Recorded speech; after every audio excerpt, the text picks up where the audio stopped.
Hello everyone, welcome to the channel. मैं हूं आपकी एजुकेटर काजल और आज की जो ये वीडियो रहने वाली है ये बहुत इम्पॉर्टेंट टॉपिक के ऊपर है। ठीक है, ये अक्सर बच्चों का डाउट रहता है कि पेपर 1 एंड पेपर 2 दो पेपर आपको देने हैं।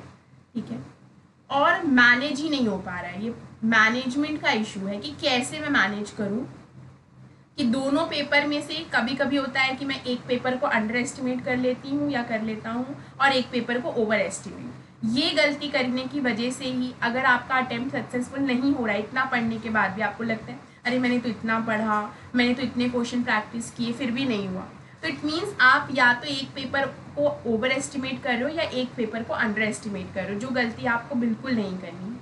मैंने अपने 2 फेल्ड अटेम्प्ट से यही सीखा है। ठीक है, कि किसी भी पेपर को, दोनों में से किसी भी पेपर को ओवर एस्टिमेट अंडर एस्टिमेट नहीं करना है।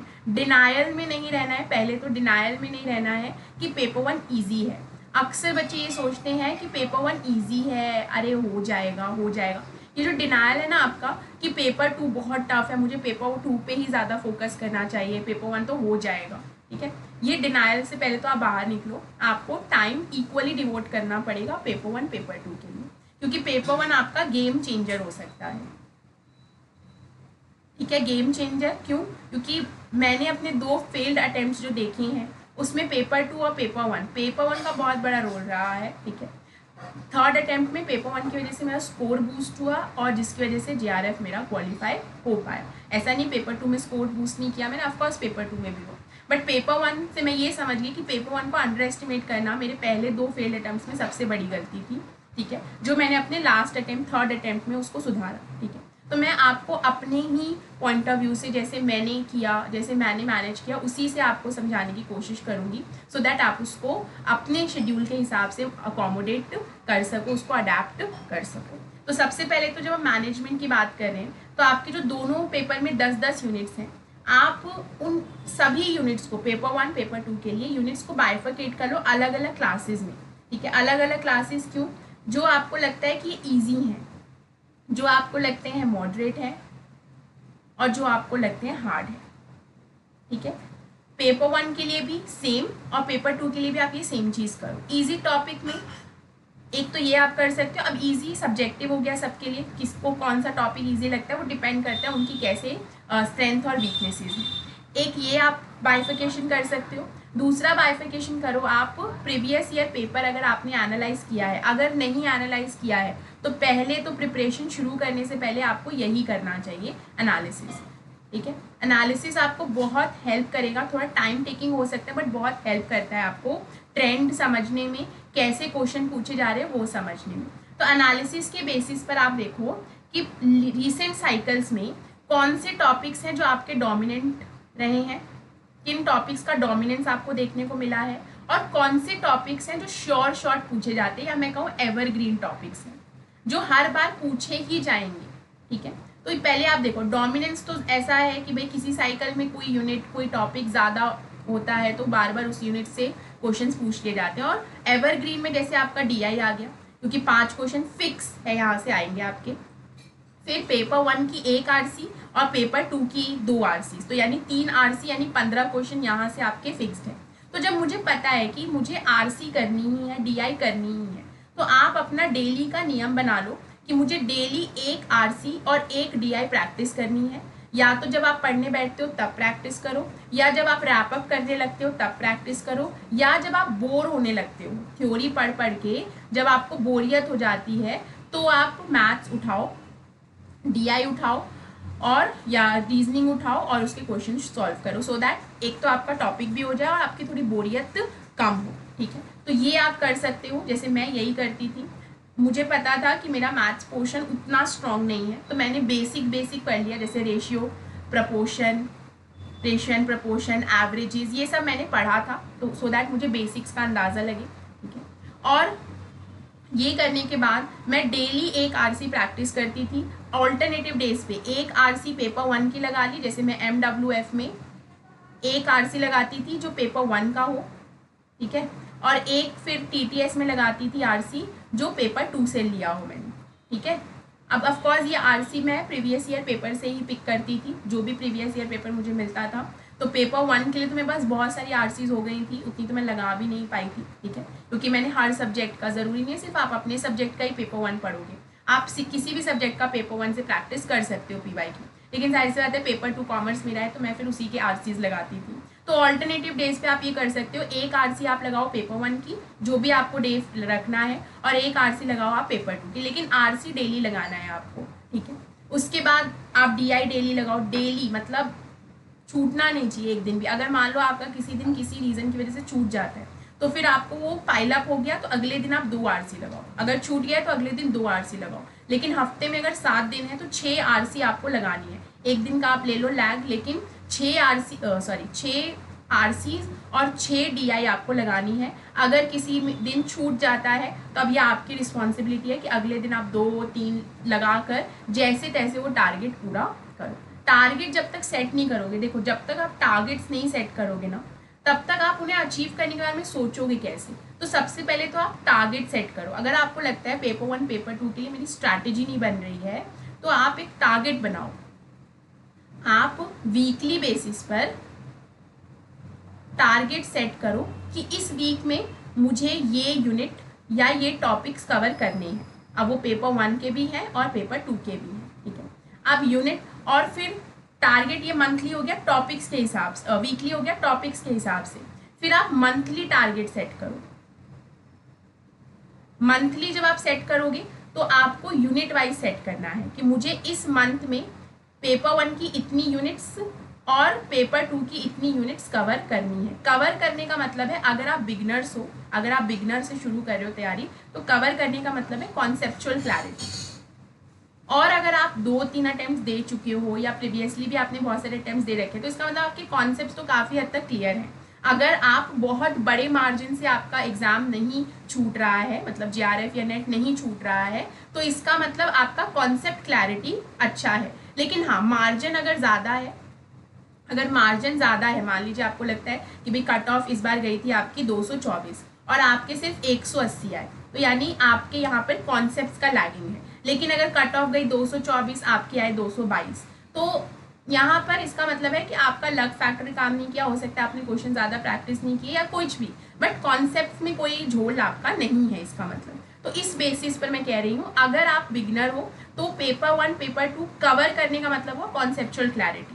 लेकिन अगर आप बहुत अच्छी से तैयारी कर चुके हो लेकिन थोड़े थोड़े की वजह से रह जाता है, तो कवर करने का मतलब है कि जो क्वेश्चंस आपके, जो यूनिट आपकी स्ट्रॉन्ग नहीं है उसके कॉन्सेप्चुअल क्लैरिटी, और जो यूनिट ऑलरेडी आपकी स्ट्रॉन्ग है उसके प्रीवियस ईयर्स या मॉक टेस्ट, दोनों, मतलब प्रीवियस ईयर भी मॉक टेस्ट, ये आपकी स्ट्रैटेजी होनी चाहिए। टारगेट सेट करो। जब तक आप टारगेट नहीं सेट करोगे तब तक आप अचीव करने के लिए आपके दिमाग में कुछ होगा ही नहीं। ये तो आपको पता होगा कि 6 महीने बाद मेरा एग्जाम है, मुझे ये सब पढ़ना है, लेकिन 6 महीने के जो 6 महीने का टाइम है आपको दिया गया, उस बीच में आप पढ़ोगे कैसे, वो स्ट्रैटेजी बनाओ। टारगेट सेट करो वीकली बेसिस पर, डेली बेसिस पर, मंथली बेसिस पर, ठीक है। जैसे ही आपका 2-3 महीने हो जाता है, उसके बाद तो आप फिर PYQ को भी और मॉक टेस्ट को भी इस टारगेट की लिस्ट में ऐड करो, ठीक है। 2-3 महीने तो आप सिर्फ कॉन्सेप्चुअल क्लैरिटी के ऊपर ध्यान दो। उसके बाद आप अपने टारगेट्स में लगाओ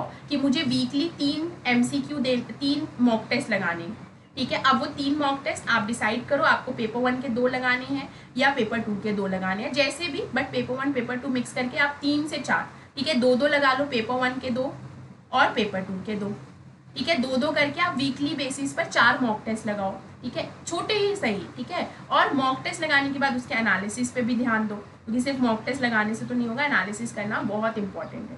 टारगेट सेट करो। जब तक आप टारगेट नहीं सेट करोगे, जहाँ पर भी आप पढ़ने बैठते हो वहाँ आप जो आपके स्टिकी नोट्स होते हैं, जैसे मैं यूज़ करती थी, स्टिकी नोट्स का इस्तेमाल करती थी, और मैं डेली बेसिस पर, मैं लाइब्रेरी जाके जैसे पढ़ती थी, तो मैं डेली बेसिस पर लिखते, जाते ही पहुँचते ही लाइब्रेरी जब मैं पहुँचती थी तो मैं लिख लेती थी कि आज मुझे ये क्लास देखनी है, ये टॉपिक्स कवर करने हैं। अब उसमें पेपर 1 भी होता था और पेपर 2 भी होता था। पेपर 1 पेपर 2 का मैं ऐसे बाइफिकेट करके 2 स्टिकी नोट्स लगा लिए और लिख लिया कि चेक बॉक्स बना लिए, जैसे जैसे मैं करती जा रही हूँ उसको कंप्लीट करती थी।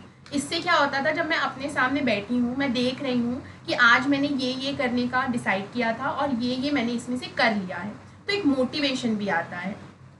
कि यार मुझसे हो रहा है, मतलब मैं जो सोच रही हूँ वो हो भी पा रहा है। साथ में आप अपनी प्रोग्रेस को ट्रैक भी कर सकते हो कि जो आप सोच रहे हो और जो आप कर रहे हो उसमें कितना डिस्पैरिटी है, ठीक है, और कैसे वो डिस्पैरिटी को आप कम करने के ऊपर काम करोगे। तो इस तरीके से पेपर 1 पेपर 2 मैनेज करो। मॉर्निंग में उठ के, अगर मतलब मॉर्निंग में जब भी आप पढ़ने बैठते हो, ठीक है, तो आप कोशिश कर सकते हो कि आप पेपर 1 से शुरुआत करो, ठीक है, और उसके बाद पेपर 1 की मान लो आपने कुछ यूनिट्स कवर कर ली, अगर आप पेड बैच में हो या फ्री बैच में हो तो यूट्यूब के ऊपर फ्री क्लासेस भी चलती हैं, तो आप क्लासेस कवर करो, नोट्स बनाओ पेपर 1 के। फिर जब पेपर 2 की क्लासेस होती हैं कवर करो, लाइव क्लासेस रिकॉर्डेड जैसे भी आपको मिल रही हैं, जैसे भी आप देखते हो कवर करो, नोट्स बनाओ। अगर रिकॉर्डेड देखते हो तब तो साथ के साथ नोट्स बना लो, वो अच्छा होगा। और रिकॉर्डेड क्लासेस हमेशा कोशिश करो 1.5x पे देखने की, ठीक है, ऐसा नहीं है समझ में नहीं आएगा, ज़रूर आएगा समझ में, 1.5x पे देखो। जब नोट बनाते हो तो पॉज करके देख सकते हो, ये मेरा सजेशन है, ठीक है, आप नॉर्मल पे भी देख सकते हो, लेकिन जैसे मैं 1.5x पे देखती थी, इससे एक तो टाइम थोड़ा कम लगता था देखने में, और प्लस जो टॉपिक्स आपको लगते हैं कि मुझे आता है, अगर आप बिगनर नहीं हो और जो टॉपिक आपको वीडियो में चल रहा है और लगता है ये आता है, तो उसको आप बढ़ाकर भी, ठीक है, उसको बढ़ाकर भी आगे का टॉपिक देख सकते हो, ठीक है। ये तरीके अपनाओ पेपर 1 पेपर 2 के लिए, प्रॉपर टाइम बाइफिकेट करो। अगर आप 6 घंटे भी दिन के पढ़ रहे हो, 6 घंटे भी दिन के पढ़ रहे हो, तो आप कोशिश करो कि आप आप कोशिश करो 2.5 घंटे और आपके 3.5 घंटे, इस तरीके से आप डिवाइड करो पेपर 1 और पेपर 2 के लिए, ठीक है। ये डिवीजन अगर आपका होगा, और इसको वो करते रहो, शफल करते रहो, रिजिड टाइम टेबल, मतलब इतना रिजिडली नहीं फॉलो करना है कि अगर आपको लग रहा है कि मुझे बोरियत हो रही है पेपर 2 पढ़ते पढ़ते, चलो पेपर 1 पढ़ते हैं, तो इतना रिजिड नहीं टाइम टेबल है कि आप बनाना है कि आप ये फ्लेक्सिबिलिटी उसमें ना ला सको, ठीक है। अगर लग रहा है कि यार मुझे आज पेपर 2 में ना बहुत बोरियत फील हो रही है, तो कोई बात नहीं, पेपर 1 में आप ऐसा करो, पेपर 1 में मैथ्स उठाओ, क्वेश्चंस करना शुरू कर दो, जहाँ से मिले जैसे मिले क्वेश्चन करना शुरू करो। मैथ्स में PNL के ऊपर ध्यान दो, ठीक है, आपका रीजनिंग है, नंबर सीरीज पे ध्यान दो, क्योंकि ये क्वेश्चन आते ही हैं। DI में आपको रेशियो, परसेंटेज, यहाँ से क्वेश्चन पूछे जाते हैं, तो जहाँ से मिले आप इन क्वेश्चंस को करना शुरू करो। तो ये क्या है, जो टॉपिक्स आपके शॉर्ट आते हैं उन्हें तो आपको डेली प्रैक्टिस में रखना है, ताकि आप जब एग्जाम देने बैठो तो वहाँ पर नंबर कटने की गुंजाइश नहीं होनी चाहिए। और हाँ, जो टॉपिक्स का रिसेंट साइकिल के बेसिस पर आपको डोमिनेंस दिख रहा है उनको ज़्यादा प्रैक्टिस में रखो, जो नए टॉपिक्स आए हैं उनको बेसिक कॉन्सेप्ट से पढ़ना शुरू करो। ये सब करके आप पेपर 1 पेपर 2 दोनों साथ में मैनेज कर सकते हो। एक कुछ नहीं हो जाएगा, एकदम से आप सोच रहे हो कि आप सारा 3 पेपर देने जिस दिन जाओगे उसी दिन लगेगा, नहीं, आपको शुरू से पेपर 1 पे भी ध्यान देना है, ठीक है। तो प्रॉपर आप टारगेट सेट करो, जब तक टारगेट सबसे बड़ी की होती है, आप टारगेट सेट करो और डेली उन टारगेट्स को अचीव करने के ऊपर फोकस करो, ठीक है। प्रॉपर ब्रेक्स लो, टारगेट अचीव करने के ऊपर फोकस करो। देखो अगर नहीं हो पाया टारगेट अचीव, तो क्या ऐसा तो नहीं है कि आपने बहुत ज़्यादा टारगेट सेट कर लिए थे आज के लिए, पर्टिकुलर डे के लिए, क्या ऐसा तो नहीं कि आपने बहुत ज़्यादा ही पेपर 1 पेपर 2 को लेकर टारगेट सेट कर लिए थे, तो उसको भी थोड़ा कंट्रोल करो। नहीं, अगर आपको लग रहा है बहुत ईजिली टारगेट अचीव कर पा रहे हो, तो इसका मतलब आपने टारगेट छोटे सेट किए, कम सेट किए, तो उसको थोड़ा इंक्रीज करो। इस तरीके से मोल्ड करो अपनी स्ट्रैटेजी को, जैसे जैसे आपको ज़रूरत महसूस होती है, ठीक है। चलिए, तो आई होप कि आपको यहाँ पर बहुत सारे डाउट्स क्लियर हो गए होंगे, क्योंकि मेन जो है आपका पेपर 2 पेपर 1 कैसे मैनेज होगा, टारगेट सेट करो, ठीक है, जहाँ भी पढ़ने बैठते हो सेट योर टारगेट्स, एंड उस बेसिस पर आप डेली टारगेट अचीव करने के ऊपर काम करो, मंथली टारगेट अचीव करने के ऊपर काम करो, वीकली टारगेट अचीव करने के ऊपर काम करो। जो टॉपिक्स आपको लगते हैं कि ये हर बार पूछे जा रहे हैं, यानी डोमिनेंस जिनका देखने को मिलता है, उन टॉपिक्स को लिखो, कोशिश करो वीक में आप 2 से 3 बार वहाँ से क्वेश्चन कर रहे हो, ठीक है। जो टॉपिक्स आपको लगता है, जो जैसे मैंने आपको बोला DI RC, वो तो डेली ही आपको करना है, उसके लिए तो कुछ सोचना ही नहीं है, क्योंकि वो तो आएगा ही, उसके लिए तो कुछ आपको झंझट नहीं है कि आएगा कि नहीं आएगा सोचना है, वो तो आएगा ही, तो प्रैक्टिस करो डेली, ठीक है। और बाकी जो टॉपिक्स हैं आपके, जैसे कम्युनिकेशन है, टीचिंग है, आपको पता है कि यहाँ से क्वेश्चन आपके अच्छे खासे क्वेश्चन बन जाते हैं, रिसर्च से बहुत सारे क्वेश्चन बन जाते हैं, तो रिसर्च के ऊपर ध्यान दो। जो बच्चे कॉमर्स से हैं वो रिसर्च पेपर 2 में इतने अच्छे से पढ़ लो ना कि पेपर 1 में आपको पढ़ने की ज़रूरत भी ना पड़े, ठीक है। इस तरीके से आप टाइम को मैनेज करो, ठीक है। और स्टिल अगर कोई डाउट है आपको कि पेपर 1 पेपर 2 कैसे मैनेज करना है, कोई स्पेसिफिक डाउट है, तो आप मुझे बताना कमेंट सेक्शन में, ज़रूर आपके डाउट को केटर किया जाएगा। Do set your targets then only you can achieve it. Targets नहीं है तो आप सिर्फ अंधेरे में तीर चला रहे हो, वो तीर कहाँ लगेगा किसी को नहीं पता, ठीक है। तो do set your targets then only you can achieve it. Okay, चलिए तो इसी बात के साथ सेशन को एंड करते हैं। कोई डाउट है तो put in the comment section, we will cater. Thank you.